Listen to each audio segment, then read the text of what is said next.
ഇന്ന് നമ്മൾ ചെയ്യാൻ പോണത് സ്റ്റഫ്ഡ് ചപ്പാത്തിയാണ്. അതിന് വേണ്ടിയിട്ടുള്ള സാധനങ്ങൾ നന്നായി കുഴച്ച് വെച്ചിട്ടുള്ള ഗോതമ്പ് മാവ്. അത് നമുക്ക് ചപ്പാത്തി ഉണ്ടാക്കാൻ വേണ്ടിയിട്ടാണ്. ഈ ചപ്പാത്തി ഉണ്ടാക്കിയിട്ട് അതിൻ്റെ ഉള്ളിൽ ഫില്ല് ചെയ്യാൻ വേണ്ടിയിട്ടുള്ള മസാലയ്ക്ക് വേണ്ട സാധനങ്ങൾ: നന്നായി വേവിച്ച് ഉടച്ചിട്ടുള്ള ഉരുളക്കിഴങ്ങ്, ഉള്ളി, കറിവേപ്പില, ഇഞ്ചി, വെള്ളുള്ളി, പച്ചമുളക് പേസ്റ്റ്, കുറച്ച് മല്ലിയില, മഞ്ഞൾപ്പൊടി, ജീരകപ്പൊടി, മല്ലിപ്പൊടി, മുളക് പൊടി, എണ്ണ, കടുക്, ഉപ്പ്. അതിൻ്റെ ഫസ്റ്റ് സ്റ്റെപ്പ് നമ്മൾ പാൻ അടുപ്പിൽ വെച്ചിട്ട് ചൂടായിട്ട് എണ്ണ ഒഴിക്കണം.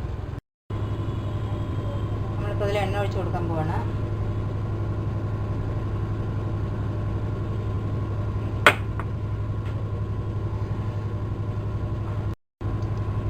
എണ്ണ ചൂടായി കഴിഞ്ഞു. അതിൽ നമുക്ക് കടുക് ഇടണം.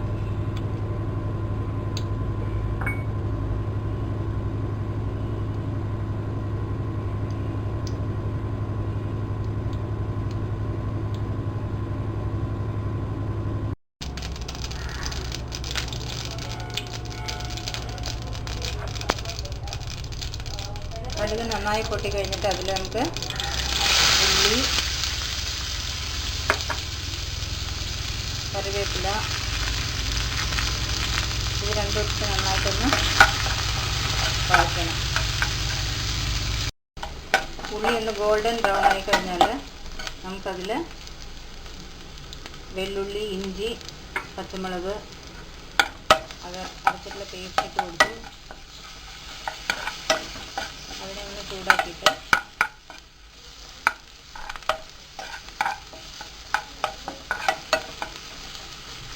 നമുക്ക് മറ്റ് പൗഡറുകൾ ആഡ് ചെയ്യാം. മുളക് പൊടി,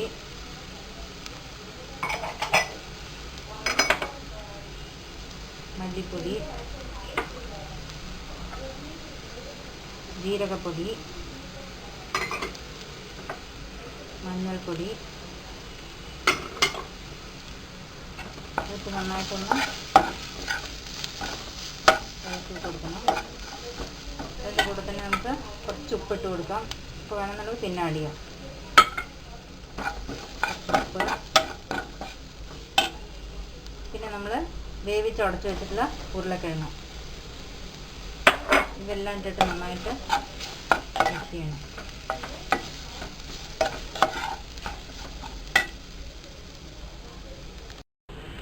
അപ്പം നമ്മൾ നന്നായിട്ട് തന്നെ മിക്സ് ചെയ്ത് കഴിഞ്ഞു.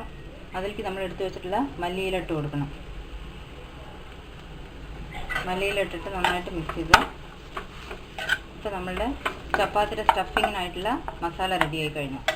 ഇതൊന്ന് തണുത്തിട്ട് നമുക്ക് ചപ്പാത്തിയുടെ ഉള്ളിൽ വെച്ച് സ്റ്റഫ് ചെയ്യാം.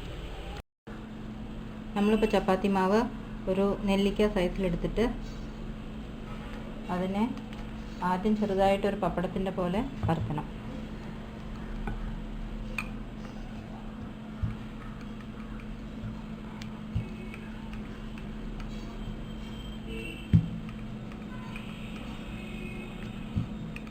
പരത്തിയിട്ട് നമ്മളെടുത്ത് വെച്ചിട്ടുള്ള ഫില്ലിങ് എടുത്തിട്ട് മസാല എടുത്തിട്ട് അതിൻ്റെ ഉള്ളിൽ വെച്ചിട്ട് അതിനെ നന്നായിട്ട് 4 സൈഡിൽ നിന്നും മടക്കി കൊടുക്കണം.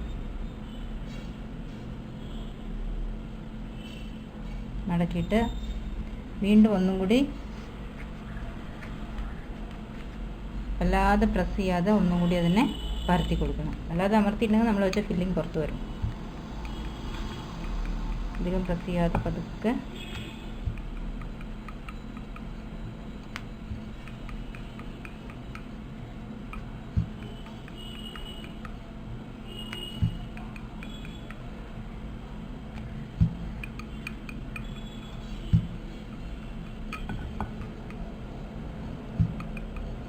ഇപ്പം നമുക്കതിനെ ചപ്പാത്തി ചട്ടിയിലിട്ടിട്ട് ചുട്ടെടുക്കാം. ഇപ്പം നമ്മൾ ചപ്പാത്തി ചട്ടി അടുപ്പിൽ വെച്ചിട്ട് അതൊന്ന് ചൂടായ ശേഷം നമുക്ക് ചപ്പാത്തി ഇട്ട് കൊടുക്കാം.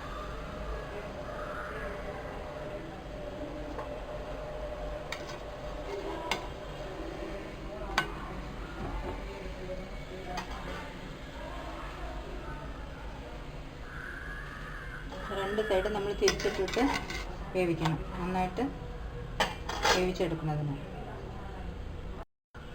ഇപ്പോൾ നമ്മൾ ചപ്പാത്തി ഏകദേശം ആയി കഴിഞ്ഞു.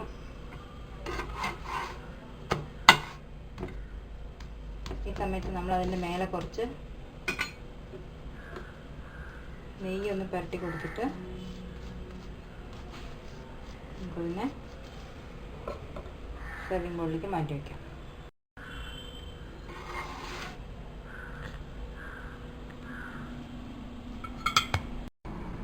ഇപ്പോൾ നമ്മുടെ സ്റ്റഫ്ഡ് ചപ്പാത്തി റെഡിയായി കഴിഞ്ഞു. നമ്മളിതിനെ ടൊമാറ്റോ സോസിൻ്റെ കൂടെ സെർവ് ചെയ്യാം.